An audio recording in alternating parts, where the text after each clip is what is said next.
Alright, what's up everybody? Thanks for clicking this video. Thanks for tuning into my channel. My name is Simon Hill, Black American from Louisiana, coming to you live from Budapest, Hungary.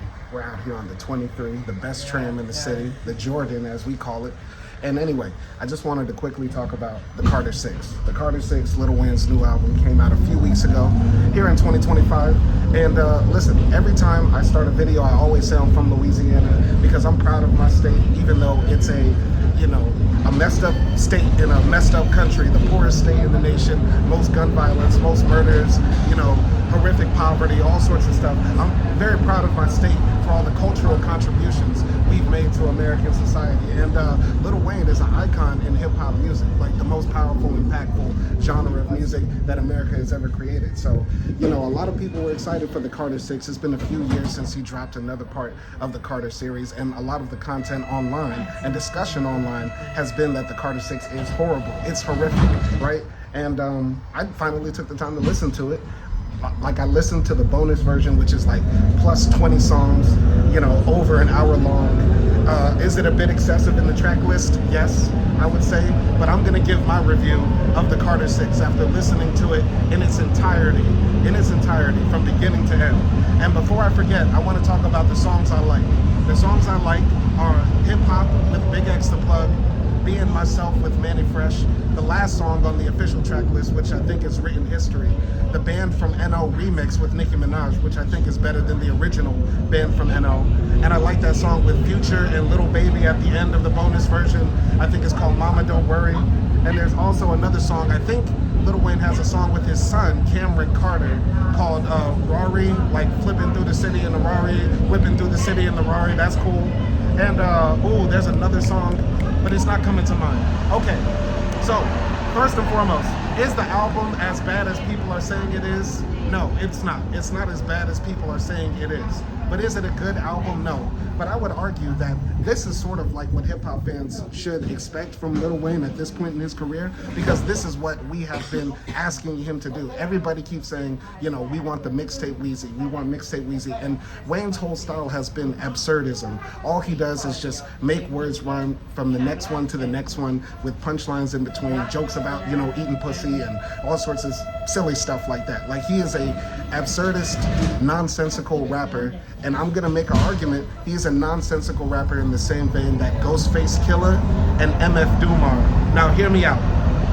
Ghostface Killah's #1 album in a lot of hip-hop fans' minds is either Supreme Clientele or Iron Man. And while Iron Man has a bit more depth to it, with songs about his pain and struggle and things like that, Supreme Clientele is absolutely absurdist. It's absurdist nonsense. And let's keep it real. Let's keep it absolutely real. If Ghostface Killah was saying the same lines that Wayne was saying on this album, I think a lot of people would be like, yo, Ghost is back, or Ghost is fire, or Ghost is finally gonna pop. And in a lot of ways, if you listen to MF Doom as well, there's a lot of absurdism, a lot of humor in it that makes no sense. So when we're asking like Wayne to make like a new album in 2025, of course it's just gonna be silly nonsense. He's just gonna be rapping just for rapping's sake, right? And in a lot of ways, the Carter 3 was the beginning of his downfall. As somebody from Louisiana, I grew up on Wayne, grew up on the mixtapes, Little Louisiana 1, Little Louisiana 2, the Droughts, the suffix and the prefix, all of those, that's my high school, that's my middle school era, you feel me? And when the Carter 1 dropped and the Carter 2 dropped, we were all rooting for Wayne to finally represent for the South that there are lyricists there. And there have been other lyricists that have come out of the South, like CeeLo, Killah Mike, Andre 3000, etc., Bun B from UGK, etc. But, there was still this stigma at the time Wayne was coming out that the South had no lyricists, and that's what he did on Carter 1 and 2. He showed that the South had lyricists, but at the time, lyricism was a lot of punchlines. It was like, who can make the funniest lines, the wittiest lines, the turns of phrases, the double entendres, etc. And Wayne has just continued to just elevate that style. And we sort of lauded him for that. We applauded him for that. And that's what you're hearing a lot on the Carter 6. You're just hearing Wayne age. I would argue he's aging gracefully as an MC in this style. But we can't be mad that he's giving us what we've been asking for, is essentially what I'm saying. I also think, to some degree, Wayne's demographic is mostly millennials. mostly millennials with some Gen Z fans.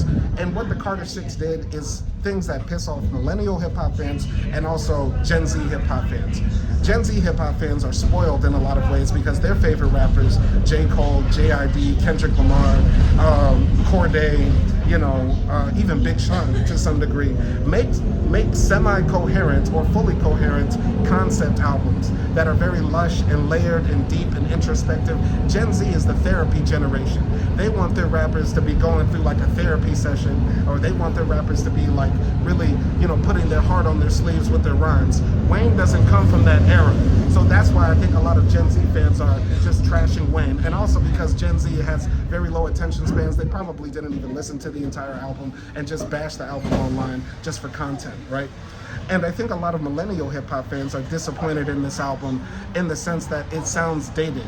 We like our MCs to evolve and grow. And what we're seeing with other MCs like Nas, like Jay, who hasn't dropped in a while, but other MCs that came from the same era that Wayne came from, because Wayne has been going since like 97, right? So it's been a while. And we've seen these rappers who are of Wayne's, echelon and caliber and age, age gracefully and expand their subject matter and talk about different things. Meanwhile, Wayne is generally making punchlines about the silliest things imaginable, right? So that's what I think. He pissed off two of the demographics here, and he's probably, just trying to aim for just a general, casual listener, the legacy listener who just basically says, oh, Wayne, he was hot back in the day. I think I'll just check out what he put out and take a few songs and put them in a playlist and move on. He's just trying to aim for, I think, the general music listener who's just looking for new songs to add to the playlist, because there's no way he could have put this out and thought that, oh, my OG fans and the new fans are gonna love this. Like if you got Bono and Andre Bocelli and Wyclef on this thing, who are you trying to attract? You're trying to attract like the weirdest music listener of all time or the median voter. He's attracting the median music fan.